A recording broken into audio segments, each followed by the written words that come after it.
नानक में आएगा, कृष्ण में आएगा, राम में आएगा, और कोई भी नाम का जब सिमरन करेंगे उसमें कोई ना कोई शेप आएगा। ओम में कोई शेप नहीं आएगा। परमात्मा का कोई शेप नहीं होता है, रूप नहीं होता है, और मनुष्य कोई ना कोई रूप आगे रख के और उसका स्मरण करता है। कोई वचन लेके, कोई शब्द लेके शब्द का जो है स्मरण करता है। भाई मेरे कोई शब्द का स्मरण करता है, लेकिन इधर है अशब्दी। अशब्दी ब्रह्म पद में तन मन लीन कंदासी, जहाँ शब्द होता ही नहीं है, जहाँ बिल्कुल मन शांत होता है। और दूसरी बात जो मेन थी समझने की है, क्योंकि कई टेलीफोन आते हैं, कई लेटर्स आते हैं, कई सामने भी मिलते हैं, उनका एक ही प्रश्न होता है, तो मेरे को अभी तक मन आता है।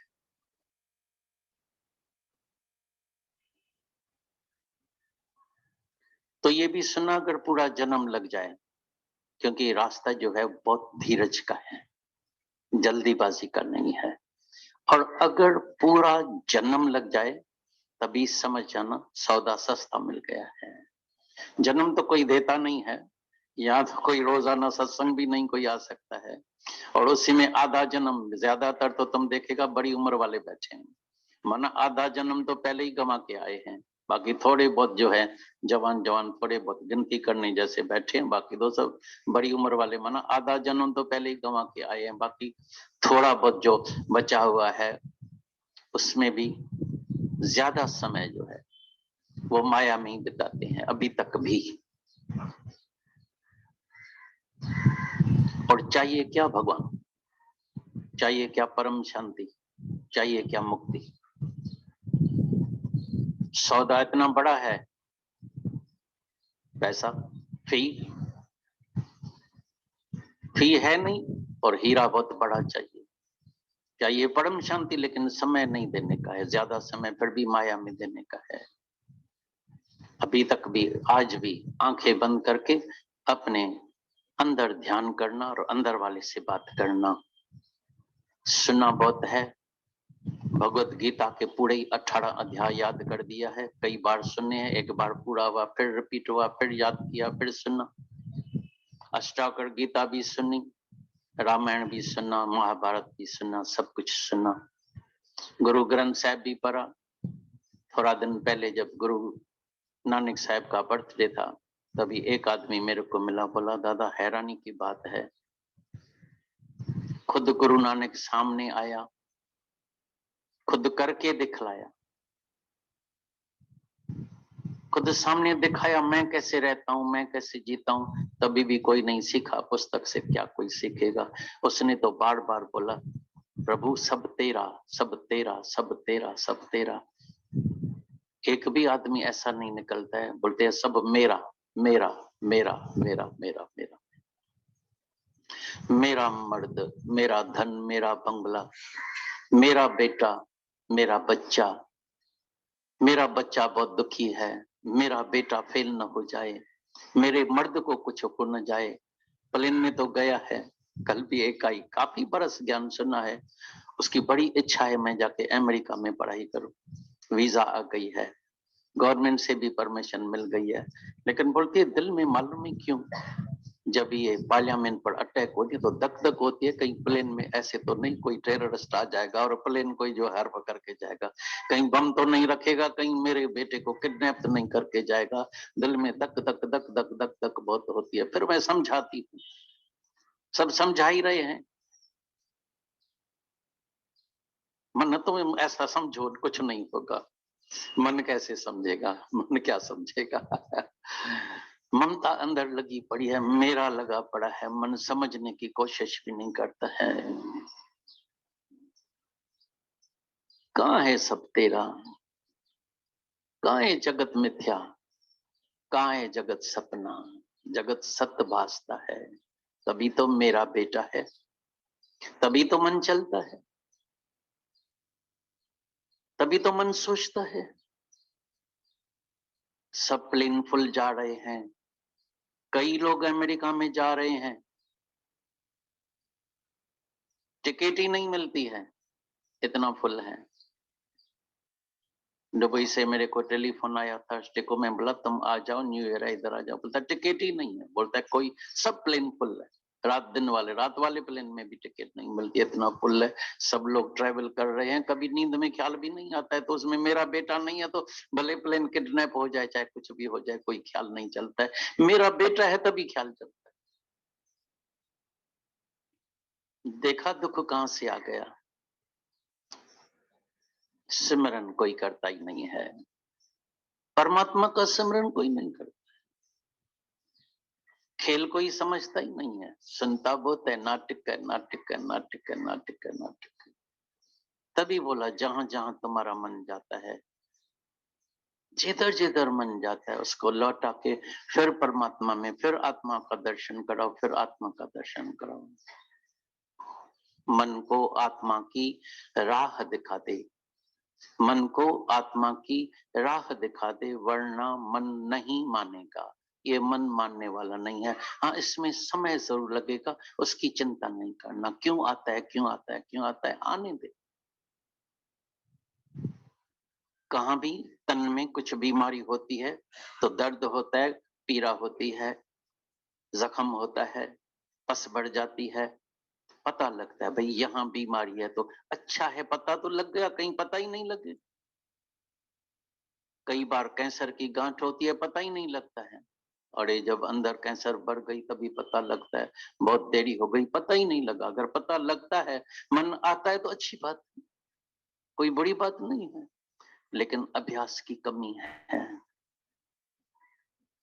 उसके लिए अभी समय देना पड़ेगा। हम समय बहुत कम देते हैं, अपने अभ्यास के लिए समय बहुत कम देते हैं। सुनने के लिए तैयार हैं, सुनाने के लिए तैयार हैं, लेकिन अपने साथ बैठ के, अपने साथ मेहनत करे, अपना उद्धार करे, उसके लिए समय बहुत कम देते हैं। तभी हम कहते हैं अपने साथ अभी बैठने की कोशिश करो। बहुत आना जाना किया है, सुना बहुत है, सुनाया बहुत है, थोड़ा समय निकाल के अपने उद्धार के लिए जो है अपने साथ बैठने की कोशिश करो। कई पुस्तक पढ़े, कई पुस्तक जो है सुने, कई वचन सुने, कई सुनाए, लेकिन कभी हृदय का पुस्तक भी खोल के उसकी भी पढ़ाई करो। मेरे हृदय में क्या है, मैं मेरा है। जहां मैं मेरा है तो अभ्यास की कमी है, माना वैराग अभी आया ही नहीं है, वैराग का अर्थ ही नहीं समझा है। तभी मन चलता ही रहता है, चलता ही रहेगा, आखिरी दम तक चलेगा। ये तो दादा भगवान ने बोला था, ये मन ऐसा है तुमको आखिरी दम तक परीक्षा लेने के लिए आएगा, इसीलिए ही तुमको जो है बहुत सावधान होके जीने का है। ऐसा नहीं मेरा अभ्यास हो गया, मेरे को तो अभी निश्चय हो गया, मैं अभी क्या भी करूं, कैसा भी करूं, नहीं। जितने भी ब्रह्म ज्ञानी होते हैं वो ये आग जला के बैठते हैं। या प्रिय जो पसण, या प्रिय जी पचाड़, या प्रिय जो पसण, या प्रिय जी पचाड़, इन्हनि ॿिन्ही खां धाड़ खावंद शल खाली न करे। या प्रिय जो पसण, या तो देखो जहां तहां परमात्मा ही परमात्मा है, परमात्मा ही परमात्मा। या प्रिय जी पचाड़, या तो परमात्मा की बात होनी चाहिए। साढ़े दिन में कितना समय दूसरों के बातों में हम गंवाते हैं, कितना समय चला जाता Unless you are born again, राजा रामचंद्र की बात है। ध्यान में बैठे, ध्यान करें। मैं बोलता हूँ बहुत जरूरी है, क्योंकि ध्यान के समय कभी किसी को भी धारणा नहीं होगी, निश्चय नहीं होगा। ऐसा कदाचित न कभी हुआ है, न कभी होगा। लेकिन कौन सा ध्यान, किसका ध्यान? किसी व्यक्ति का नहीं, किसी मूर्ति का नहीं, ज्ञान का ध्यान।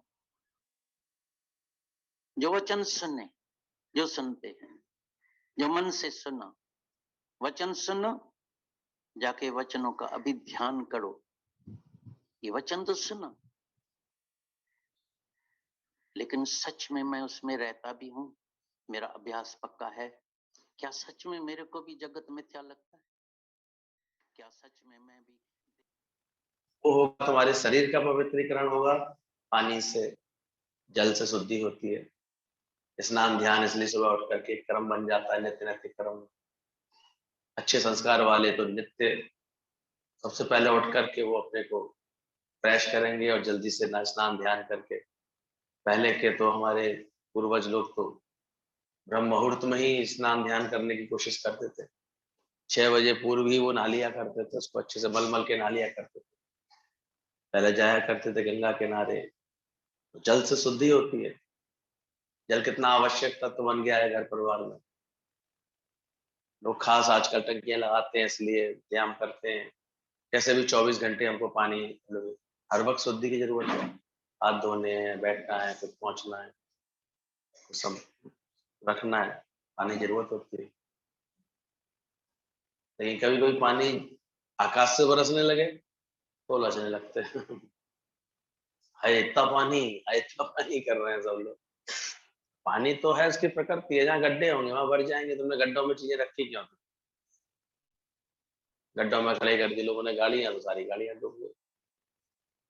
तहखानों में जाकर के स्टॉक रख लिया तो वहां सब पानी पहुंच ही गया। पहले ही रेनी सीजन आने से पहले सावधान हो जाए, चूक जाता है इंसान, भूला भूला रहता है, इतने कामों में उलझा रहता है, देख नहीं पाता कि परमात्मा को तो एक दिन तड़ातड़ किया है उसने। सब जलमग, अखबार भर गए सब खबरों से, सब तरफ जो है नर से नारायण बन गए सब लोग। कोई घर से बाहर नहीं निकल पाया है। तो देखो जल कितना एक आवश्यक तत्व है। अंत में भी सिर्फ एक गंगा जल ही डाला जाता है, कहते हैं अब उसके शरीर में कुछ नहीं जा सकता, फिर भी घर वाले कोशिश करके क्या डाल देते, 2 बूंद गंगा जल डाल देते, कहते हैं ये इसको शुद्ध कर देगा। तो शरीर की शुद्धि के लिए जल है, योगाभ्यास है, प्राणायाम, ये सब है। इस शरीर को आपको देखो शुद्ध करता है। पसीना कभी कभी हम लोग कभी एक्सरसाइज करते हैं तो बहता है, वो आपके अंदर के टॉक्सिन से आपको मुक्त करता है, अंदर के रोग विकारों से दूर करता है, शुद्ध होता है शरीर से। बोले श्वासें आपकी शुद्ध होती है प्राणायाम से। लोग यौगिक क्रियाएं सीखते हैं, प्राणायाम की विधियां सीखते हैं। अगर तेज श्वास अंदर खींचना सीखें और फिर छोड़ना सीखें तो हम देखते हैं इसमें कितना शरीर को कितना लाभ मिलता है। मात्र एक साधारण सी क्रिया है भस्त्रिका, श्वास लेना, श्वास छोड़ना। लेकिन वो भी अगर हम को मन लगा के करते हैं अगर, तो कितने रोगों से उसका समाधान हो जाता है। दूसरी विधि उसमें जोड़ दी है, कस के पेट को कपालभाति, ऐसे पेट को झटके से सारी सांस छोड़ो, उसमें पेट के सारे यंत्र अंदर के सारे हिल जाते हैं प्राणायाम में। वो अपने आप में कमाल का बन गया है। अगर कोई 15 मिनट भी कर ले तो निसंदेह उसका पेट के सारे विकार, उसके अंदर में ऐसे डिप्रेशन और ये जैसे क्या कहते हैं ब्लड प्रेशर वगैरह, ये सब अपने आप ठीक होने लगता है। गांठें होती है शरीर में पड़ी पड़ी, वो घुल जाती है धीरे धीरे। अगर साल 1.5 साल आपने लग के कर लिया तो इन गांठों को ले लेकर के डॉक्टर के पास भागते रहते हैं, और करे कोई? ये शुद्धि करता ही नहीं है कोई व्यक्ति अपने जीवन में रोज। करते हैं तो देखो श्वास कितनी, श्वासों का अगर गति हमारी थम जाती है, हमें ये अभ्यास हो जाता है। ये विपश्यना पद्धति में तो यही सिखाते हैं कि हर वक्त अपनी श्वास को ध्यान दो, श्वास कैसे चल रही है। तो श्वास जब हमारी अच्छी चलने लगती है तो ये अपने आप में एक शुद्धिकरण चलता है। इसलिए कितने लोग ओम का अभ्यास करते हैं, प्राणों के आयाम के साथ ओम की ध्वनि निकालते हैं, और भी प्रणव करते हैं, गुंजार करते हैं ऐसे अंदर में। बहुत सारे प्राणायाम के स्टेप्स हैं, आप करिए श्वास के साथ। फिर धीरे धीरे अच्छे योगी लोग तो एक एक श्वास पर पूरा दम भरते हैं, उनकी एक एक श्वास पर उनको पूरा कंट्रोल हो जाता है। शरीर की क्रियाएं वो एक अच्छे एक दिखाई देते हैं, एकदम से एक्टिव दिखाई देते हैं, कारण क्योंकि श्वासों की गति बहुत अच्छी होती है। कब श्वास लेनी है, कब श्वास छोड़नी है, इससे उनका निर्धारित हो जाता है। तो श्वास हमारी शुद्धिकरण हो जाता है। बोले माइंड का शुद्धिकरण होता है मेडिटेशन से, ध्यान। और ध्यान किसका? ज्ञान का। जो इतना ज्ञान हम ध्यान पूर्वक सुनते हैं ना, उसका ध्यान आ जाए जब अंदर। एक होता है यहाँ से सुना, यहाँ से सारा बाहर गया, यहाँ से उठे टाटा बाय करके चले जाते, और एक लग लगे होकर के सुनते हैं, एक समर्पित होकर के भाव रख करके क्या बात बताई गई, कैसे समझनी है, कैसे जीवन में उतारनी है, उसको पकड़ते हैं, ध्यान रख के फिर उसको अपने आचरण में उतार करके चलते हैं, उसके अनुसार अपना जीवन बनाते हैं कि नहीं, मोह से अपने को बचा के रखना है, लोभ से बचा के रखना। अभी दादाजी सब क्लियर कर रहे थे, इन पांचों विकारों से तुमने अपने को बचाया कि नहीं बचाया, ये कौन करेगा? भाई गुरु तो शिष्य के बंधन काटेगा निश्चित है, सदगुरु सिख के बंधन काटे, पर गुरु का शिष्य भी तो विकार से हटे, वो भी तो विकारों से हटे, गुरु तभी तो बंधन काट सकता है, वहां चूक हो जाती है। और जो सावधान होने लगते हैं, जो सत्संगी, जो साधक, वो धीरे धीरे देखो अपने विकारों को जैसे जैसे जीतते जाते हैं, कम करते जाते हैं, उनका प्रभाव मिटाते जाते हैं, विकारों को सही दिशा देते जाते हैं, उनको अंदर से महसूस होता है कि कैसे गुरु ने उनको सही ध्यान दे दिया है, अब उनका मस्तिष्क बिल्कुल सही कार्य करता है, आत्मनिष्ठा में बहुत आनंद स्वरूप हो जाता है। तो माइंड का शुद्धिकरण बोला गया मेडिटेशन से, इंटेलेक्ट का स्पिरिचुअल नॉलेज से। एक बुद्धि हमें हमारे जीवन में होती है, मन के अंदर बुद्धि तत्व होता है, उसका शोधन होता है इस ज्ञान से। जब ज्ञान सुनते सुनते समझते समझते वो ऐसे निश्चय आत्मक बुद्धि बनने लगती है, आत्मा का निश्चय सजने लगता है उसको, तब समझो उसका पूरा शुद्धिकरण हो गया। इसीलिए भगवान, पता है ना, अभी कितना अच्छा प्ले देखा था भीष्म पितामह का, उन्होंने अंत में अपनी बुद्धि किसको अर्पण कर दी, मेरी मति को तुम हरण कर लो, वरण कर लो। तो बुद्धि, अभी भी बता रहे थे दादाजी, जो अपनी श्वास से किधर लगा, मन से बुद्धि से जो मेरे सिमरन में आ जाए, सारे समय ध्यान रहे कि किसकी चर्चा हो रही है, किसकी बात कर रहे हो। अब घंटों लोग वहां इधर उधर बैठ करके राजनीति की बातों में, तेरे मेरे की बातों में बिता देते हैं। तुम साधक हो, तुम ध्यान रखो, तुम जहां तक हो सके ज्ञान की बात करो, कोई गुरु की बात करो, किसी ईश्वरी, किसी महिमा की बात करो, किसी ईश्वरी गुणगान में रखो अपने मन को, ज्ञान का अभ्यास करो, नहीं तो कोई स्तुतियां गाओ, कभी कोई ऐसे भजन भाव करो, आरती करो, आरती का भी एक अपना महत्व होता है। मन किस में जाएगा सारे से, पड़ोस पड़ोस के संग भी मिलो जुलो, किसी के साथ भी बैठो, घर परिवार में भी अगर बातचीत कर रहे हैं तो किसकी होनी चाहिए, बात करने योग्य है केवल परमात्मा, अन्यथा मौन रहो, शांत रहो, सेवा में रखो अपने आप। तो यही बोला गया, इंटेलेक्ट मतलब स्पिरिचुअल नॉलेज जब आ जाती है अंदर से, रोज गुरु या अध्यात्म हमको सिखाता है। एक और एक मिलते हैं तो गणित में 2 कहलाते हैं, लेकिन एक और एक मिलकर के संग चलते हैं तो 11 कहलाते हैं, संगठन कहलाता है। और एक मिलकर के शून्य होने लगता है तो अध्यात्म बनने लगता है। अब जीरो होता जाए, ना राग रह जाए किसी से, ना द्वेष रह जाए किसी से। इतनी सुंदर समझ लो सत्संग से मिलती है, किसी नाल राग नहीं, किसी नाल द्वेष नहीं। आपका देखा करो अपने आप ही एकदम शांत होता है यार। उसी शांति के दूत से तो मिलने हम लोग गए, इतनी अथाह शांति है, कोई दूजा भावी नहीं होता है ज्ञानवान के अंदर। तो बोला मेमोरी का प्यूरिफिकेशन होता है मनन से और चिंतन से। स्मरण शक्ति देखो कब अच्छी होती है, तो आपका मनन अच्छा था, पॉजिटिव होता है, एकाग्रता से होता है। अन्यथा ज्यादा कंफ्यूज रहने वाले, ज्यादा जगत में विचार करने वाले, बाद में उनकी मेमोरी से कुछ याद नहीं रहता, ऐसी बन जाती, अब कुछ याद ही नहीं है।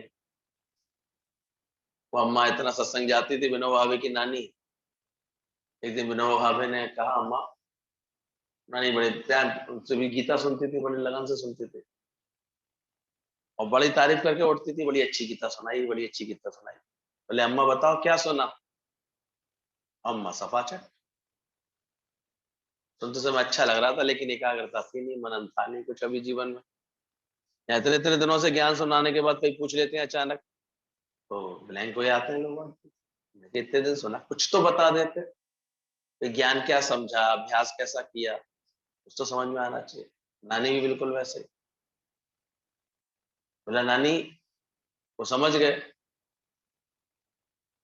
कहते नानी ये बताओ तुम्हारी शादी हुई थी तो तुमने क्या क्या क्या हुआ था, नाना जी कैसे लग रहे थे, तुम क्या? तो वो 2 घंटे तक पूरी कथा सुनाती रही।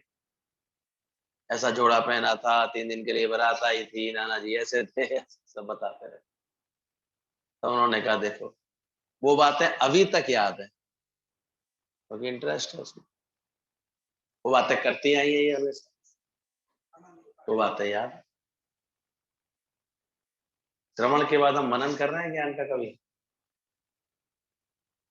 तो कैसे फिर हमारे अंदर का स्मरण शक्ति अच्छी नहीं हो पाती?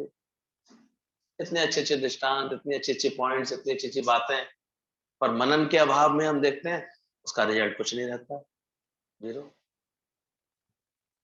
जो अच्छे साधक बनते हैं वो भली प्रकार उसका मनन करते हैं, सुनते समय मनन करते हैं, उसके बाद में बैठ करके पढ़ते हैं उसको, तो मनन चलता है उनका अंदर में कि क्या बात है। तो जितना उसका चिंतन होगा, मनन होगा, तो अपने आप देखो मेमोरी आपकी शुद्ध हो जाती। तो जिसका भी मनन करोगे वो चीज याद हो जाएगी।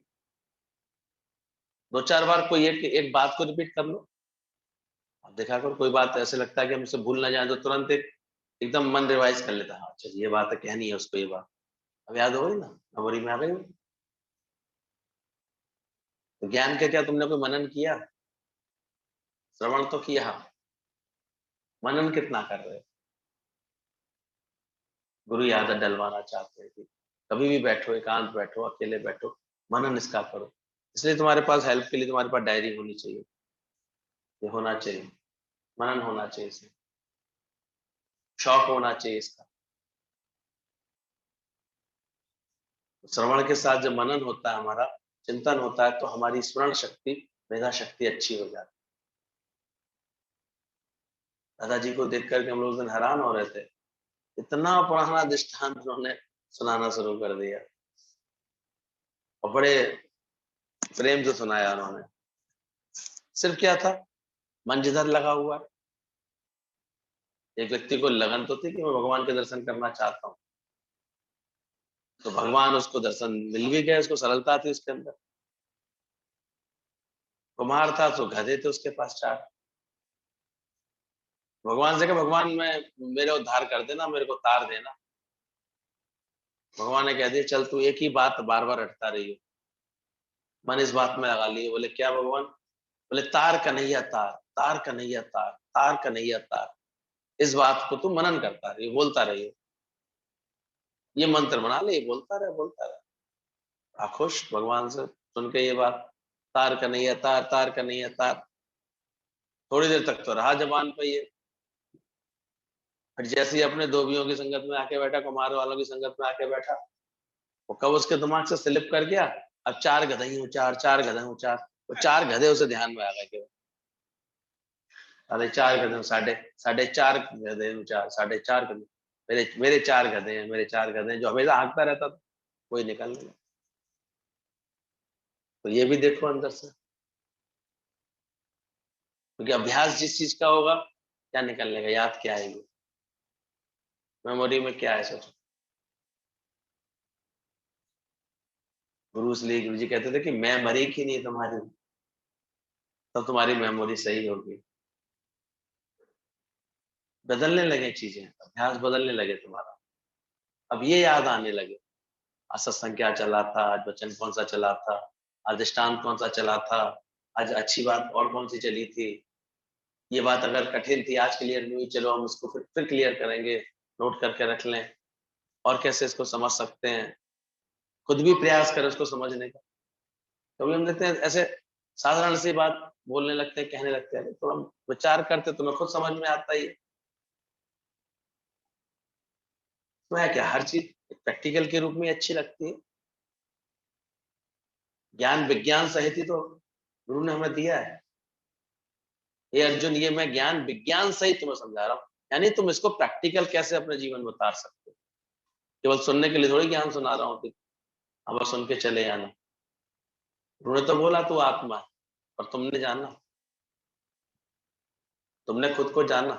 तुम तो अभी किसी की बेटी बनी हुई हो, किसी की पत्नी बनी हुई हो, किसी की माँ बन जाते हो, तो कब अंदर से याद करोगे कि मैं आत्मा? ये याद दिलाओ बार बार, इस चुप करने वाले इस मन के ऊपर, पापी मन को बार बार ये दिलाओ, तू कौन, कहां से आया है, क्यों श्वास की खोजी लाया। हर वक्त इसको ये याद रहे और सब बिसरने का मन करे, भुलाने का मन करे, नहीं तो फिर वही निकलेगा 4.5 का गधे विचार, बात तो फिर वही निकल जाएगी मुझ से, व्यवहार वैसे ही होने लगेगा, बात वैसी आ जाएगी। रेडी में ही अपना जीवन पूरा करते रहते हैं,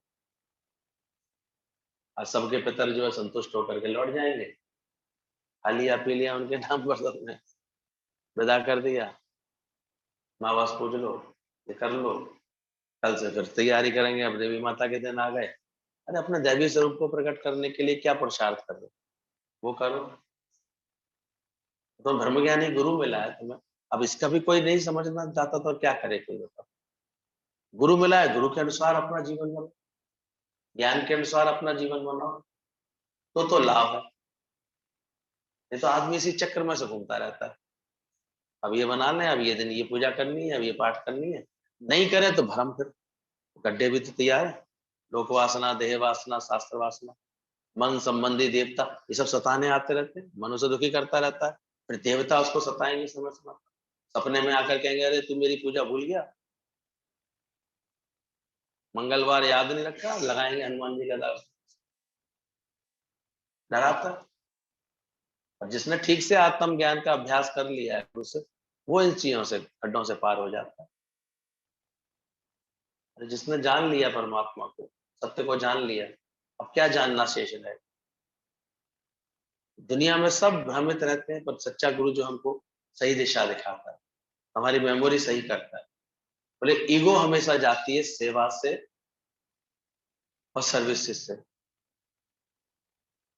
ईगो का शुद्धिकरण, अहंकार तो सबके अंदर रहता है, और वो अहंकार पवित्र कैसे, शुद्ध कैसे हो जाएगा? जितना हम अपने आचरण में सेवा, सिमरन, सत्संग को समाते आते हैं, आपके अंदर का देखो अहम विलीन होता है, समझ में आने लगती है, हो कछु में, बी नथिंग, डू नथिंग, ये बातें ज्ञान से समझ में आने लगती है, तो अहंकार आपका साइड होने लगता है, समझने लगता है, शुद्ध अहंकार बनने लगता है, मैं आत्म स्वरूप हूँ, मैं आनंद स्वरूप, शुद्ध अहंकार आने लगता है, उसकी अशुद्धता हट जाती है, देह अध्यास हट जाता है। रोज इसका अभ्यास करो। बोले सेल्फ तुम्हारा जो आत्म स्वरूप है, इसकी प्योरेस्ट फॉर्म क्या है, ये प्योर कब कहलाया है? अच्छा लगा साइलेंस, जब मौन होती है, अंदर भी चुप है, बाहर भी चुप है, साधु चुप का है संसार, ऐसे आत्मा सब में सर्वत्र, लेकिन आत्मा अपने सबसे अच्छे स्वरूप में, अच्छे पवित्र भाव में कब आएगी? जब अंदर बाहर भीतर शांति रहती है, अंतर एक ना दो, तब शांत हो जाता है, शांत भये सब शांत भये, मुझ में हम पूर्ण विराम। ज्ञान के अभ्यास से धीरे धीरे देखो तुम शांति को पा रहे हो अंदर से, कभी भी हलचल मची हुई है, अभी भी देह के स्तर पर जी रहे होगे तो जरा जरा बीमारी पर इतने कंपायमान हो जाओगे, परेशान हो जाओगे, जरा कोई रिश्ते नातेदारों के संग कुछ खटपट हो गई तो परेशान होने लगते हो, छोड़ो, तुम्हें क्या लेना देना, वो आत्मा है। तो ऐसे तो लगातार उसको एक शांति, ऐसे अपने अंदर की बहुत शांति पसंद आने लगती है, प्राप्त होने लगता है, उसका मन किसी बात से चलता नहीं, किसी के स्वभाव से चलता नहीं, उसे लगता है कि जो हो रहा है मेरे उद्धार के लिए हो रहा है, जो बात बन रही है मेरे उद्धार के लिए बन रही है। वो जाने लगा विवेकानंद, तो माँ शारदा से आशीर्वाद लेने आया, माँ मेरा संकल्प है, गुरुदेव की भी आज्ञा हुआ करती थी कि जाओ जाकर के ये ज्ञान का प्रसाद सबको बांटो, सबको जाकर के सच की समझ दो। तो मैं चाहता हूँ आप मुझे आज्ञा दें तो मैं प्रस्थान करूँ, जाना चाहता हूँ। वो भी बताते हैं माँ शारदा ने एक तो चाकू मंगा लिया, तो देखा उन्होंने चाकू उठा करके नुकीला हिस्सा अपनी तरफ रखा और मुठ वाला हिस्सा माँ की तरफ पकड़ाया। माँ मुस्कुरा दी, कहती हाँ अब तुम जा सकते हो, पर एक बात बताओ, जगत में चारों तरफ उस समय तो चारों तरफ बहुत दरिद्रता भी थी, भारत गुलाम भी था, चारों तरफ इतनी राजनीतिक हलचलें होती थी, इतनी सब चीजें होती थी कि तरह तरह के मत मतांतर भेद सब, फिर अनेक तरह के दुराचरण ये सब चलते रहते हैं हर जगह, समय समय पर समाज में हर समय चलते रहते हैं। इसमें बोले ये सब तुम्हारे चारों तरफ जो हो रहे हैं तुम इसको किस नजर से देखते हो, तुम्हारी क्या भावना है इसको? विवेकानंद ने इतना सही उत्तर दिया, बोले माँ ये सब मैं अपने उद्धार का कारण समझता हूँ। ये जो भी कुछ मेरे इर्द गिर्द मेरे संसार में जो भी कुछ हो रहा है, जो मुझे प्रभावित करेगा या नहीं भी करेगा, लेकिन है प्रत्यक्ष अप्रत्यक्ष मेरे ही उद्धार के लिए। तब माँ शारदा ने उसको आशीर्वाद दिया, बोले जाओ अब तुम इस ज्ञान के कार्य को अच्छे से कर सकते हो, तुम ऐसी प्रकृति के हो जो हमेशा कष्ट अपने लिए रखोगे और सुख दूसरों के लिए सोचोगे, सबको देना चाहोगे। तुम्हारा समझ गए इसका चित्त इतना सेल्फलेस है, ऐसा निस्वार्थ है, निष्कामी है, उसी के जीवन से तो कार्य हो पाएगा। हम बहुतों को चेष्टा करते हैं, कभी कोई संकल्प करते हैं भाई चलो शायद इसके जीवन से कोई ज्ञान का काम हो जाए, चाहे कि कभी प्रेरणा भी दे देते हैं जाओ जाके कुछ करो, लेकिन हम देखते हैं नहीं कर पाता, मजाक थोड़ी है कोई, अरे कोई ज्ञान का काम कर पाए, वो 2 सेकंड में उसके अंदर तो स्वार्थ आने लगता है, मुझे क्या मिला, मुझे पूछा गया कि नहीं पूछा गया, वो सुख बुद्धि ढूंढने लगता है, ऐसे जाऊंगा गाड़ी मिलेगी तो जा सकता हूँ, ऐसे मिलेगी, हम समझ जाते हैं कहाँ कर पाएगा बेचारा, निष्काम तो वो ही कर सकेगा जो अंदर निष्काम होगा, अंदर से कोई स्वार्थ नहीं होगा, कोई बदले की चाहना नहीं होगी, सेल्फलेस होगी, उसको निष्काम बोला गया है। इसलिए गुरु की जो पूरी लगन में रहते हैं, जो शिष्य बिल्कुल ऐसे समर्पण सेवा में रहते हैं, वो धीरे धीरे निष्कामी हो पाते हैं। उनके अंदर गुरु गुरु का संग करते करते एकदम से अचाह पद आता है, कुछ नहीं चाहिए, तो गुरु को देखते रहते हैं, गुरु को कुछ नहीं चाहिए, या कुछ चाहने का खेल थोड़ी है। कोई भी अगर बढ़कर के ये प्रेम करता है, कोई ये ज्ञान का कार्य करता है, तो उसके बदले में मिलना थोड़ी होता है कुछ, चाह किस चीज की रखते हो। तो सेल्फलेस सेल्फ सेल्फ कब जाकर के ऐसे पवित्र होता है, तो ये सब बातें खत्म हो जाए, इतनी अंदर में सहज निष्कामता आ जाए अंदर, और निष्काम ही नहीं होगा चित्त तो हर जगह सुख ढूंढेगा, और सुख ढूंढने के कारण फिर दोष ढूंढ आएगा सबके, देखो उन्हें ऐसे नहीं किया, उन्हें ऐसे नहीं किया, वो ऐसे करते हैं, कहाँ कर पाएगा वो निष्काम। इसलिए भगवान ही निष्काम कर सकता है, और कोई कर ही नहीं पाता, तब कुछ ना कुछ देख के लौट आता, कुछ ना कुछ उन्हें दिख जाता है। गुरु आकर के धीरे धीरे ये सब हमारे भावों को शुद्ध करता है, पूर्ण निष्काम बनाता है। तुझको तेरे कर्म का ना भानो, दिन उसी का हो सुखिशा, कोई बदले में किसी बात की इच्छा नहीं, कुछ नहीं। बड़ा सुंदर एक पॉइंट चल रहा है सेल्फलेस सर्विस में, ये लिखा उसमें आया हुआ है, living creatures are nourished by food. सारी दुनिया में जितने भी जीव प्राणी हैं, वो भोजन के द्वारा नरिशमेंट उनको मिलता है, भोजन मिलता है, उससे उनका जीवन चलता है।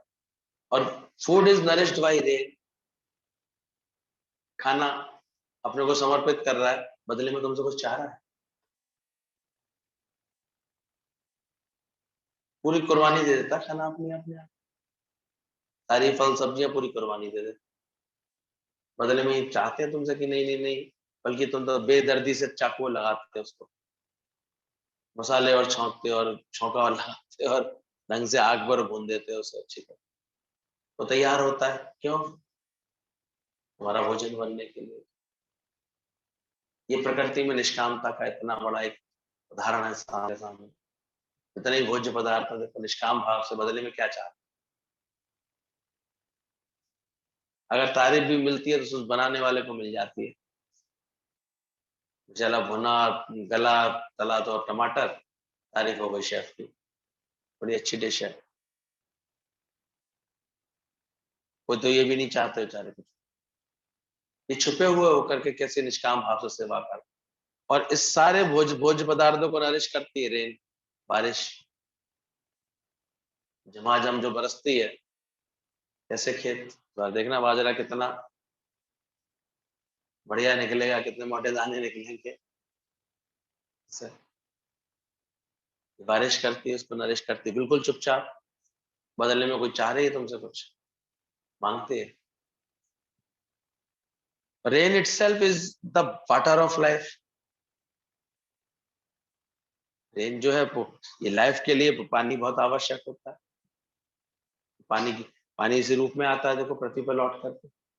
समुद्र का पानी तो कदाचित आप किसी यूज में नहीं ले सकते, लेकिन बरसात का जो पानी होता है यही सब गड्ढों में, नदियों में नाल भर करके, इसमें छोटी छोटी नहरों में बह करके फिर कुओं में बन करके, धरती के द्वारा से कुओं में बन जाता है, धरती में चला जाता है, फिर वो खोल के निकाल लेते हो तुम उसको ट्यूबवेल के द्वारा।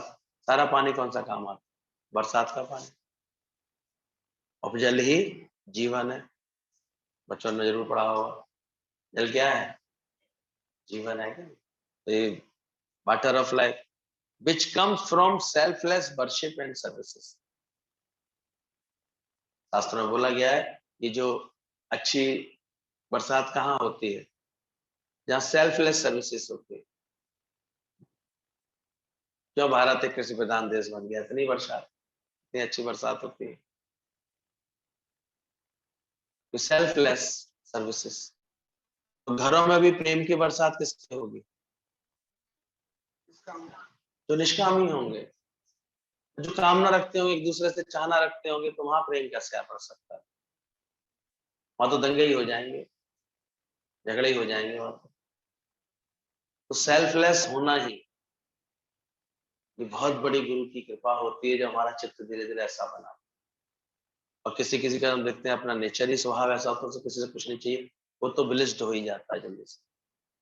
ये तो चाहना वाला तो ऐसे हमेशा फटेहाल सा दिखाई देता है।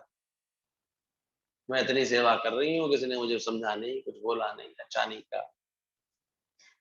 कल कितनी परेशान इसी बात को लेकर, कोई मुझे अच्छा ही नहीं समझता।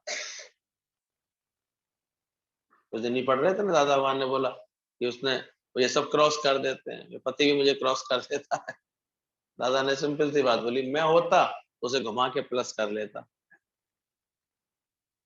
मैं तो क्रॉस में रहने नहीं देता। ये ज्ञानी के पास समझ होती है। कोई कैसे भी बात आ रही हो जीवन में, घुमा के क्या कर लेता है? प्लस अच्छी कर लेता है, उसमें से पॉजिटिविटी बना लेता है, बढ़िया समझ के साथ चल। तो ये सब चीजें प्यूरिफिकेशन के हैं, ये प्योर करते हैं, सेल्फ को साइलेंस करता है, फूड को पॉजिटिव थॉट्स, खाने को शुद्ध करते हैं तुम्हारे पवित्र विचार। इसलिए खाते समय लोग बड़े शुद्धि का भाव रखते हैं। शुद्धता से पकाया हुआ, शुद्धता से खाया हुआ। क्या करें, आजकल रसोई कहाँ रह गई, आजकल तो किचन बन गई। इतनी चिक चिक चिक चिक, किचन में घुसे नहीं कि दे दनादन। जितना खामा खा का हम देखते हैं, जितनी साइलेंस में काम कर लो, वहां पर प्रेम से काम कर लो, चार सहयोग दे रहे हैं उनके शुक्राने करते हुए काम कर लो। गुरुजी तो इतना सिखाते थे, अग्नि के भी शुक्राने करो, लाइटर के भी शुक्राने करो, गैस के भी शुक्राने करो, चाकू के भी शुक्राने करो, चकले बेलन के भी शुक्राने करो, कछली चमचा चमचे इन सबके शुक्राने करो। ये सब अपनी कुर्बानी दे रहे हैं, तब तुम एक भोजन बना पा रहे हो। और अहंकार ये सब भुलवा देता है, मैं बना रही हूँ, मैं सुबह से लगी पड़ी हूँ, मैं ऐसी कर। देखो तुम्हारी रसोई है, भगवान का भजन गाते हुए कोई भोजन पकता है? डालो ऐसे संस्कार। खुद नहीं गा सकते वहां पर लगा दो कोई ऐसी अन्य ऐसी डिवाइस आती है, कम से कम भजन चलता रहे। गुनगुना करके गाओ, गुनगुना के काम नहीं करो, प्रेम से काम करो। सुबह से शाम तक कि प्रेम बरसे जीवन में, ऐसी निष्कामता रखो। क्या चाहना, भगवान को क्या पसंद आता है? प्रेम भाव समझ में आता है। प्रेम से कर्मा की खिचड़ी भी खा गए। दुर्योधन की तो फिर सारी, कितनी भी झकझक करी, कितना बड़ा भोजन का थाल लगा के भगवान की प्रसाद चढ़ा देंगे, उन्हें क्या पसंद आता है? बोस माई इतनी पूजा पाठ करती थी, भगवान ने सपने में यही तो दिया, मैं तेरे यहाँ से जाना चाहता हूँ, मैं नहीं रुकना चाहता। बोले क्या हुआ भगवान, मैंने मेरी पूजा में कोई खोट रह गई, कोई कमी रह गई क्या, कोई बात रह गई? बोले नहीं, खोट तो कुछ नहीं है, लेकिन मुझे अच्छा नहीं लगता तेरे यहाँ। क्यों नहीं अच्छा लगता? बोले क्या, तो मेरी पूजा तो बहुत करती है, पूरी विधि विधान से करती है, लेकिन फिर जो है व्यवहार अच्छा नहीं करती सबसे, मुझे अच्छा नहीं लगता। भगवान कहाँ रहना अच्छा लगता है? ना प्रेम होता है, अच्छा तालमेल होता है, अच्छी समझ होती है, अच्छी उदारता से प्रेम चल रहा होता है तो अच्छा लगता है। तो ये खाना भी कहाँ शुद्ध होता है? हमारे अच्छे विचारों से। खाते समय भी देखो अच्छे विचार। आजकल तो खाना खाना और टीवी एक साथ हो गया, सबका जुड़ गया है, तो वही मार काट के राजनीति के विचार जाते रहते हैं। तो समझदार लोग हैं, भोजन अपने प्रेम से करके भगवान का शुक्राना करते हुए उठते हैं, हाथ जोड़ के ग्रहण करते हैं। पॉजिटिव फूड्स थॉट्स से हमारा फूड जो है वो पवित्र, तो पवित्र बनाते जाओ जीवन में। और धन संपदा ये पवित्र होती है तो हम सबके हित के लिए, सबको सुख पहुंचाने के लिए इसका उपयोग करते हैं, तो पवित्र हो जाए। चैरिटी से, डोनेशन से ये धन हमारा पवित्र हो जाता है। और लास्ट की बड़ी सुंदर बात है इसमें, फीलिंग्स जो है, इसको फीलिंग्स हमें सबसे अधिक ज्यादा हमारे को मैटर करती है, असर दिखाती है। क्या बिगड़ता है सबसे पहले? अंदर की फीलिंग्स तो बिगड़ती है। चित्त खराब हो रहा है, मन खराब हो रहा है, अच्छा नहीं लगा, क्या बिगड़ गई? फीलिंग्स। वो फीलिंग्स कब तुम्हारी शुद्ध होती है? जब लव होता है और सरेंडर। तो ये दोनों चीजें हमें गुरु के दर पर, गुरु इतनी सिखाना चाहता है। तुम्हारा मन कहीं भी खराब क्यों हुआ, किसी भी बात से खराब क्यों हुआ, किसी के व्यवहार से खराब क्यों हुआ, जरूर प्रेम छूट गया होगा, जरूर तुम्हारे अंदर समर्पण का भाव छूटा होगा। कोई भी कार्य करो समर्पित होकर करो, अच्छा लगे।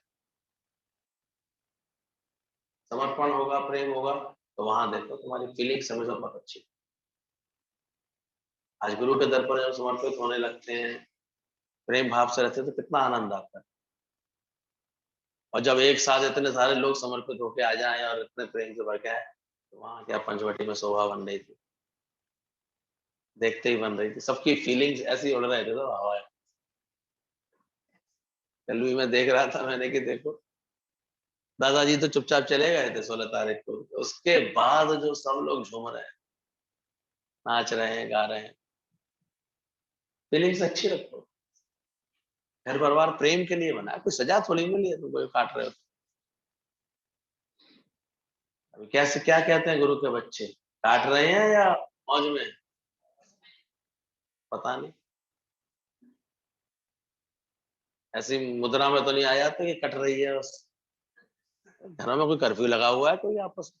अरे हंसो, बोलो, किसी से कोई बात करो, किसी से कुछ ऐसी बात बोल दो, खुश हो, अच्छे से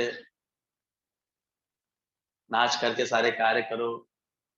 हम लोग गुरु जी के संग थे तो अचानक किसी एकदम से गुरु जी बैठे ही थे पहुंच करके, तो कुछ लेके आ रहा था, सारे गिलास विलास एकदम खड़खड़ा गए उसके। हड़बड़ी में काम ऐसे ही होते हैं, खन खन खन खन सारे बर्तनों की आवाज आ गई। तो उसने बुलाया तो वो एकदम क्या बोले, ये क्या, देखो गुरु जी के आने तो कैसे हो गए। तो गुरु जी ने बड़े प्यार से कहा, अरे भाई इतनी खुशी है, देखो बर्तन तक नाच रहे। ऐसी प्यारी बात बोल दी, सबके सब ऐसे हंसे। तो ये भी आर्ट होती है कि चीजों को हम कैसे एकदम से अच्छे रूप में रख दें, पेश कर दें उस चीज को, तो अच्छा अच्छा भाव दे दें अंदर। इसमें कितना फायदा है, कितनी अच्छी बात। तो ध्यान रखना, ये गुरु की बड़ी अहेतु की कृपा होती है। थोड़े से अनुभव और बताएं दादाजी के साथ के लोगों के। दादाजी कहते थे मुझे अक्सर ऐसा मुझे ऐसा लगता है कि हम सब एक क्रूज में बैठे हैं। दादाजी के मुख से अक्सर ये निकलता है सेंटेंस। कभी कभी जब अच्छी संगत में हम लोग बैठते होते हैं तो ऐसे भी लगता है, देखो क्रूज सा बन जाता है। बैठते हैं, गुरु पायलट के रूप में बैठा दिखाई देता है, बाकी सब एक प्रेम करते हुए बैठे दिखाई देते हैं, क्रूज बन जाता है। दादाजी उस क्रूज के मल्लाह हैं आप, राम नाम की नैया लेकर आप हमारे सन्मुख हैं, तो चिंता किस बात की। आपके साथ तो ऐसा है कि जिंदगी के साथ भी और जिंदगी के बाद। दुबई की एक परम भक्त प्रेमी सूरी लूला जी मुंबई हॉस्पिटल में एडमिट थी। पुराने किसी भगत की अनुभव के बारे में बता रहे हैं। सूरी लूला, इन्हीं के बेटे ने, वो पिक्चर थी ना, वो गाना उन दिनों बहुत चला था, गुरुजी बहुत सुनवा रहे थे। कौन सा था, प्यार वाला था ना, उसमें दो दो हीरो थे, वो अच्छी पिक्चर आएगा है। नहीं नहीं, साजन, साजन पिक्चर, उनका बेटा डायरेक्टर था साजन, सूरी लूला। तो उन्हीं दोनों गुरुजी जब दादाजी के पास गए थे, साजन रिलीज हुई थी, उसका गाना कौन सा था सबसे अच्छा ना? संजय दत्त सलमान खान की, इसमें बहुत प्यार करते हैं, बिल्कुल सही। वो इतना चला था उन दिनों, गुरुजी मुंबई से लौट के आए थे, सबको सुनाते थे। तो वो गंभीर बीमार थे, दुबई में उनका नेम और फेम बहुत था। ये छोटी जितनी सेलिब्रिटी हैं दुबई में अपना बहुत ऐसे बना लेती हैं, विस्तार कर लेती हैं। She was the second embassy of Dubai, वो इतनी प्रभावशाली थी तो उनको सेकंड एम्बेसी बोला जाता था। लेकिन दादा भगवान से उनका हार्दिक प्यार रहा। मुंबई में जब मैं हॉस्पिटल में थी तो दादाजी ने उन्हें मोबाइल में वाणी भर करके भेजी। दादाजी ने उसमें बोला, सूर्य तुम मुक्त हो, आत्मा हो, शरीर से अपनी ममता को निकाल दो। अंदर में किस अगर कोई चिंता, गम या संकल्प विकल्प हो तो तुम मुझे दे दो। निर्भर होकर के भगवान की गोद में सो जाओ। शरीर में कष्ट था, उम्र भी बढ़ गई थी, काफी गंभीर थी अवस्था, लेकिन प्राण नहीं निकल रहे थे। दादाजी का जब ये मैसेज पहुंचा उनके पास कि सूर्य तुम मुक्त हो, आत्मा हो, शरीर से अपनी ममता को निकाल दो। अंदर में कोई चिंता, गम या संकल्प विकल्प हो तो तुम मुझे दे दो। निर्भर होकर भगवान की गोद में सो जाओ। मीरा भगवान जब ये मोबाइल की रिकॉर्डिंग लेकर के हॉस्पिटल गए और सूर्य के कान में मोबाइल लगा करके उनको वाणी 2-3 बार सुनाई, दादा भगवान की आवाज सुनते ही उनके अचेत शरीर में जैसे जान आ गई। वाणी सुनते सुनते भीतर से खाली होती गई, निर्भर होती गई और आधे घंटे के बाद शरीर को त्याग कर निर्वाण पद प्राप्त किया। ऐसे भी भक्तों को अपना उद्धार करते हैं दादा भगवान, की वाणी सुनने के लिए ही उनका शरीर जैसे इंतजार कर रहा था। ऐसी है आपकी अहित की कृपा। बड़े दादाजी ने कहा, मैं कब्र से निकाल कर मुक्त करूंगा। बड़े दादाजी कहा करते थे, परंतु आप मुक्त हुए बिना कब्र तक जाने ही कहाँ देते। बड़े दादाजी का एक वचन है कि मैं तुम्हें कब्र से निकाल के मुक्त करूंगा, लेकिन दादाजी के लिए बात बोली गई है, श्याम भगवान के लिए, कि आप तो मुक्त हुए बिना कब्र तक जाने ही नहीं देते। पहले ही गुरु इतना मुक्त करके मुक्ति दे देता है, ज्ञान दे देता है। सूर्यलीला के बेटे बहू आपकी वाणी और वाणी के प्रति सूर्य जी के बदलते चेहरे के भावों को देख करके आश्चर्यचकित थे, रह गए। धन्य आपकी अहित की कृपा। कब किस शिष्य को किस बात की जरूरत है, कैसे जरूरत है, ये कैसे गुरु पहचानता है और कैसे समय पर वो बात उसको पहुंच जाती है। कैसे जो थोड़ा बहुत भी उसको अभी देह भाव होगा, अंदर बंधन होगा, कोई मन को पीड़ा होगी, वो सब कैसे उसको निर्भर कर दिया अपनी वाणी देख करके। वाणी कितना सशक्त माध्यम बन जाता है जब और गुरु में श्रद्धा होती है तो। श्रद्धा उनकी बहुत थी। आरती दी और बताती थी, एक बार सूर्य लीला के हम लोग बंगले में गए थे गुरु जी के साथ। सूर्य लीला भी इतनी ज्यादा बहुत रिच थी। बंगला भी क्या था, पूरा उनका आलीशान बताती थी, इतना बड़ा स्विमिंग पूल वगैरह सब उसमें, बहुत बड़े एरिया बना हुआ था। और जब हम लोग वहां गए उनके पास, तो वो इतने प्रेम और उदारता में रहती थी। बोले खुद हमारे अपना पर्सनल रूम जाकर के पूरा खोल करके सारी अलमारियां ऐसे कर दी, सारी ज्वेलरी और सारे कपड़े ऐसे खोल के रख दिए। तुम लोग कुछ भी करना चाहो, पार्ट प्ले करने का संकल्प आया था इन लोगों को, इसमें जो तुम्हें अच्छा लगे वो पहन लो, जो तुम्हें साड़ी निकालनी है निकाल। कहते थे हम उस वक्त धन्य रह गए बोले हम बिल्कुल अनजान बच्चे इनके लिए लखनऊ से आए हुए, और हम पर ऐसा विश्वास, ये सिर्फ गुरु के कारण ही तो है कि गुरु के बच्चे हैं बस। एक ऐसा भरोसा होता है गुरु के नाम से कि गुरु के बच्चे हैं, इनके आचरण में कहीं कोई अशुद्धि नहीं है, कहीं कोई बात नहीं। बाद में दीदी लोग बताती थी, सुन के लगता था। फिर वहां उन्होंने पार्ट प्ले किया था, राम के गेटअप में आई थी आरती दीदी, अचला दीदी लक्ष्मण के गेटअप में, कुछ इस तरह का कोई एक अच्छा सा रोल किया था। पूरे पूरे दिन दादाजी ऐसे फिर दोपहर सुबह जाकर के रहते थे, बाहर के प्रेमियों के साथ वहां ऐसे मेला लगता था। तो कोई कोई होता है इतनी उदारता के साथ दादा के साथ प्रेम में रहती थी वो, और दादा भी फिर जो भाव रखता है तो गुरु भी इनको बहुत प्यार करते हैं। मुर्दों में जान डाली आपने। जयपुर में नंदा जी के लिए अनुभव है उनका ये। पति 2 बच्चों के साथ विदेश में रहती थी, वहीं उन्हीं के सामने उनके पति का मर्डर हो गया। शायद साउथ अफ्रीकन कोई कंट्री थी, वहां पर थे, वहीं उनका बिजनेस था उनके हस्बैंड का, किसी कारण से उनका चाकू से ऐसे मर्डर कर दिया गया। उम्र बहुत कम, 2 छोटे मासूम बच्चे, 3 और 5 साल के थे उस समय उनके बच्चे। बदहवासी नंदा जी अपनी सुध-बुध खो बैठे। आज अक्सर एक बड़ी दादाजी के साथ एक लंबी सी सांवली सी नंदा, जिसको आनंदा कहते हैं दादाजी, वो जयपुर में इतना अच्छा सत्संग का कार्य कर रही है। उनके लिए बता रहे हैं, बदहवासी नंदा अपनी सुध-बुध खो बैठी। कुछ समय बाद उनका अपना देश भारत जयपुर आना हुआ, किंतु जिंदगी बेजान हो चुकी थी। उन्हीं की रिश्तेदार लता जी गांधी धाम में सत्संग करती थी। लता जी की दादा भगवान और सत्संग में बहुत रुचि थी। वे नंदा जी के पास आईं, उन्होंने उसे संभाला, स्थिर किया, किंतु मन की बेचैनी को चैन कहा। लता जी उन्हें दादाजी के पास ले गई। दादाजी हरिद्वार में थे उस समय। नंदा जी उनके साथ पहली मुलाकात थी। पहली मुलाकात में उनको लगा गुरु, माता, पिता, भाई, मित्र सब उन्हें मिल गए।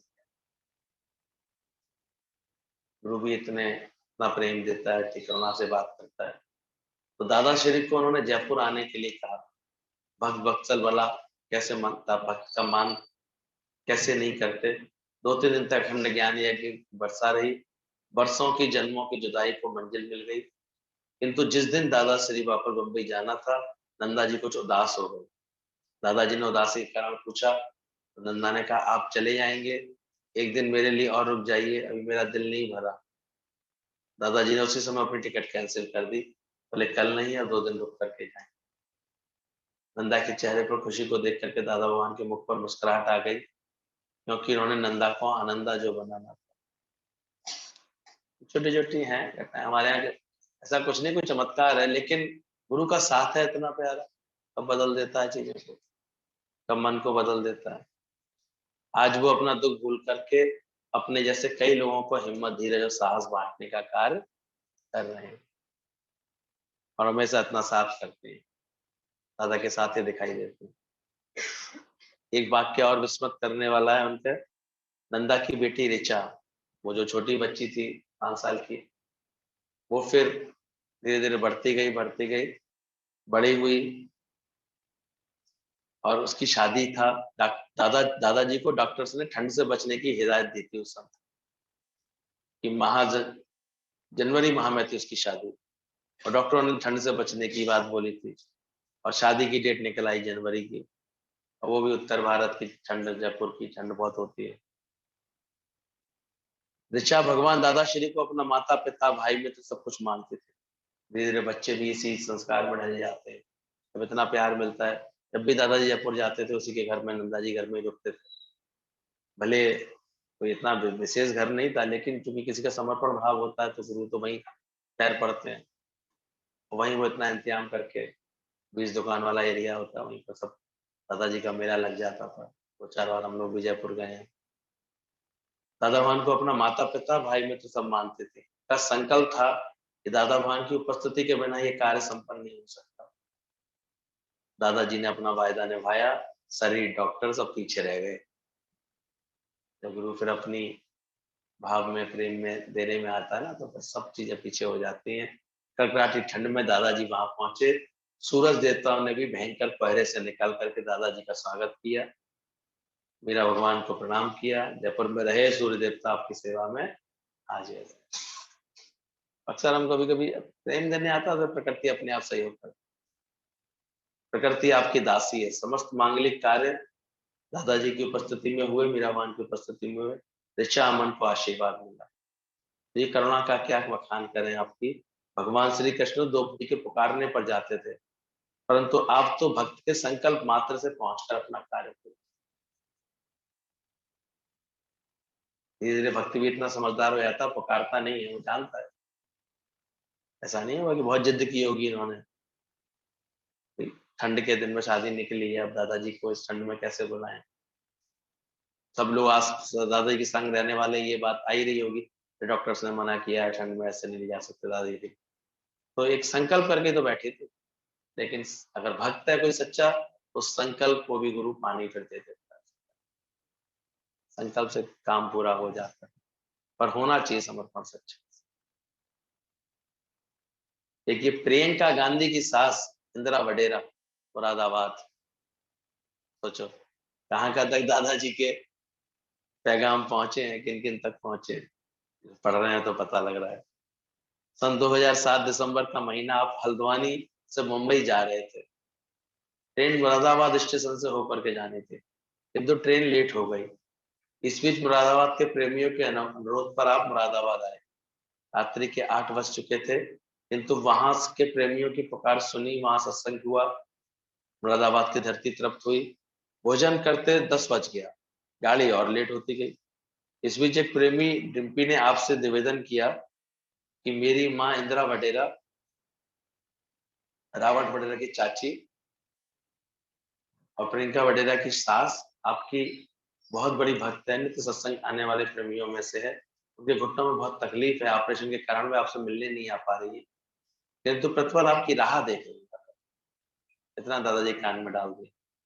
दादाजी ने खामोश शांति से सुनते रहे, भोजन भी करते रहे। ऐसा लगा जैसे उन्होंने सुना नहीं। भोजन करके दादाजी विश्राम को चल दिए। गाड़ी का समय और आगे बढ़ गया।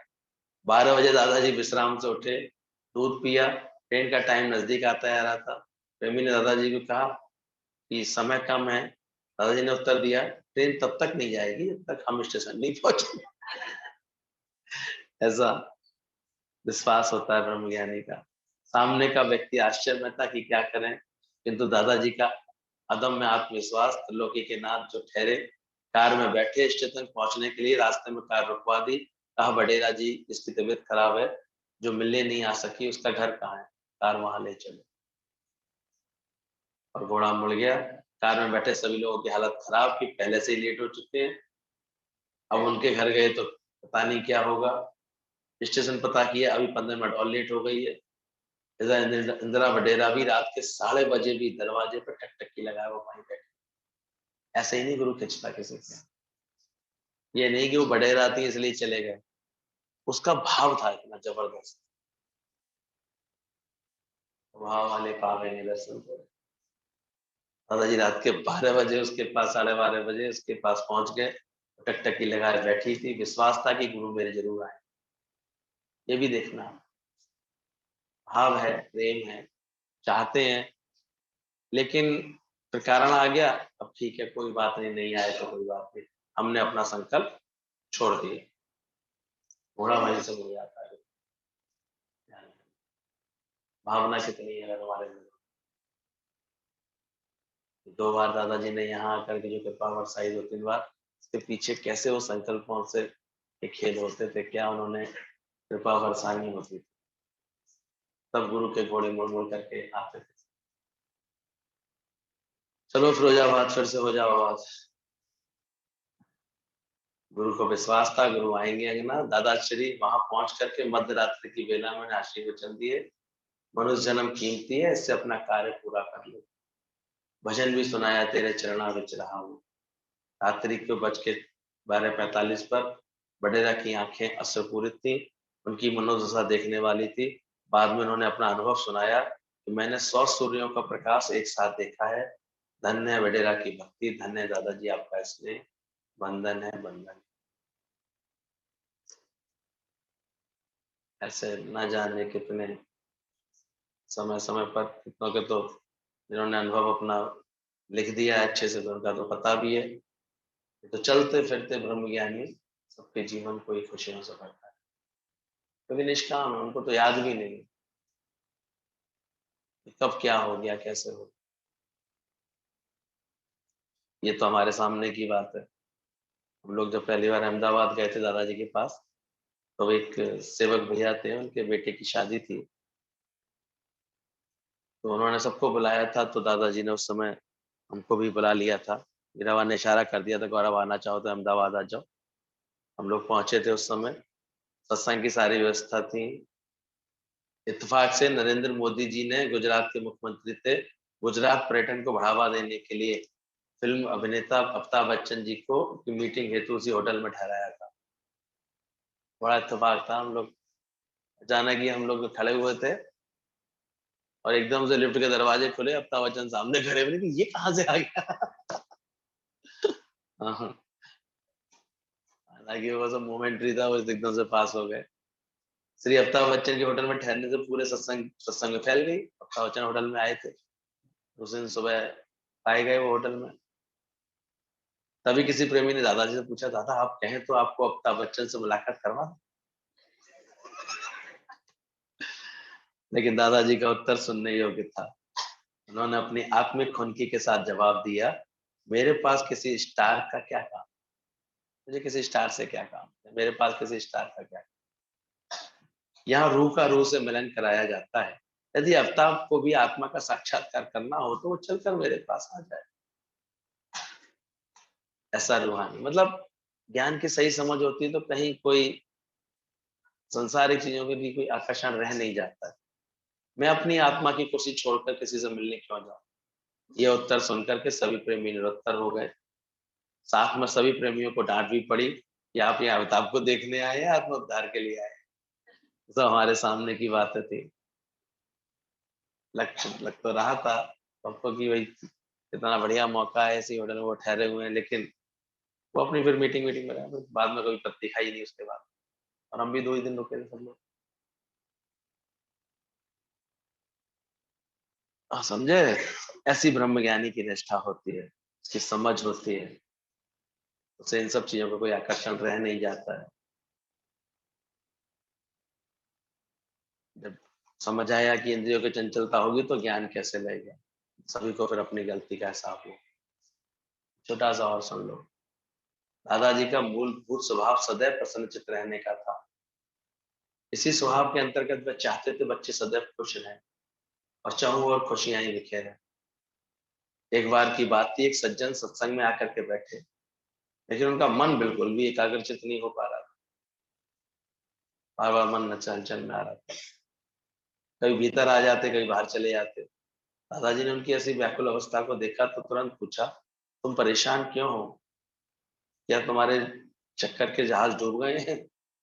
प्रेमी ने दुखी होकर के जवाब दिया, दादाजी मेरी दुकान और फैक्ट्री में अचानक इनकम टैक्स की रेट पड़ी है, बैंक लगकर सारे अकाउंट तीनों पर ताला पड़ गया। घटना घट गई थी उनके। दादाजी ने कहा, उस दुकान का हिसाब किताब कहाँ है? वह व्यक्ति बोला, दादाजी ये तो सब नंबर 2 का काम है, उसका हिसाब किताब तो रखी नहीं। दादा ने तुरंत उत्तर दिया, जिस पैसे का हिसाब तुम सरकार को नहीं दे सकते तो पैसा तुम्हारा कहाँ से हो गया? पैसा तो वो है तुम्हारा, जिस देश में रह रहे हो उसकी सरकार को अपना हिसाब दे सकते हो। कौन सा पैसा है तुम्हारा? बाकी तुम्हारा नहीं है, उसे कोई भी कभी हजम कर लेगा, ध्यान रखना। दादाजी के इस उत्तर को सुनकर के, जैसे दादाजी हमेशा कहते, सदैव ईमानदारी से कमाओ, दादाजी की यही छोटी छोटी सीख व्यवहारिक शुद्धि का कार्य करती थी। और इससे हम देखते हैं धीरे धीरे सभी प्रेमी सावधान होकर के चलने लगे, समझदारी से चलते हैं, ईमानदारी से चलते हैं, तो उसमें उनका कल्याण होता है। ठीक।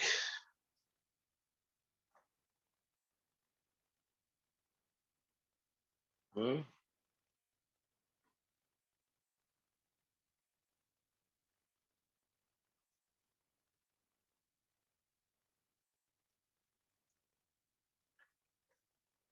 अब तो इंतजाम इतने अच्छे थे कि इतनी पानी में भी, बारिश में भी बिल्कुल जो है ऐसे लगा ही नहीं कि कहीं कोई असुविधा थी या रुकावट थी, सब लोग पहुंच जाते थे, सब ऐसे होता। लेकिन ये 2013 की घटना है कि दादाजी का अवतरण दिवस था 16 सितंबर का। अचानक खूब जोर की बारिश होने लगी।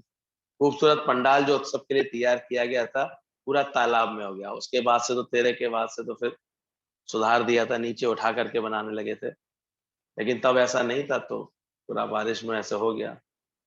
पचमढ़ी की व्यवस्था करने वाले भगवान देव इसरानी जी भगवान की अद्भुत लीला देख रहे थे। चेहरे पर चिंता की जरा सी शिकन नहीं। दादाजी के प्रति उनका हृदय विश्वास देखते ही बनता था। किसी ने पूछा, आपको चिंता नहीं हो रही है? भगवान देव जी ने उत्तर दिया, विष्णु का कार्य है, स्वयं इंद्रदेव पधारे हैं, चिंता कैसे, दादा श्री सब ठीक कर रहे हैं। तो उनका विश्वास था उस भगत पर। उधर दादाजी बाहर दीदार करने के लिए कमरे से बाहर निकले। सुबह से खूब बारिश हो रही थी, तो निकले, तो कमरे के बाहर निकले और एकटक वर्षा रानी को निहारने लगे। और उनके मुख से निकला, इतनी बारिश, इतनी बारिश, इतनी बारिश। 3 बार उनके मुख से ये वाक्य निकला। घमासान बारिश कुछ ही पलों में थम गई। ऐसा महसूस हुआ इंद्रदेव स्वयं दादा भगवान के समक्ष खड़े होकर के कह रहे हो, प्रभु मुझे आपके दर्शन हेतु बरसना था, यदि ना बरसता तो आप कमरे से बाहर नहीं निकलते। और दर्शन कर लिया आपका, प्रणाम करके लौट गया। ये भी 13 में हमारे सामने की बात है। सुबह से झमाझम पानी था, लेकिन जब दादाजी के आने का समय हुआ तब तक सब चीजें बिल्कुल सामान्य हो गई। तो ये तो ब्रह्मज्ञानियों का सहज खेल होता है। गुरु जी के साथ भीमताल में थे, तेज बारिश चारों तरफ, और एक खुले में हमने उस दिन सत्संग रखा हुआ था। उन्होंने तो ऐसा इशारा कर दिया, जाओ सत्संग कर लेने दो। उतनी जगह रुकी रही बस केवल,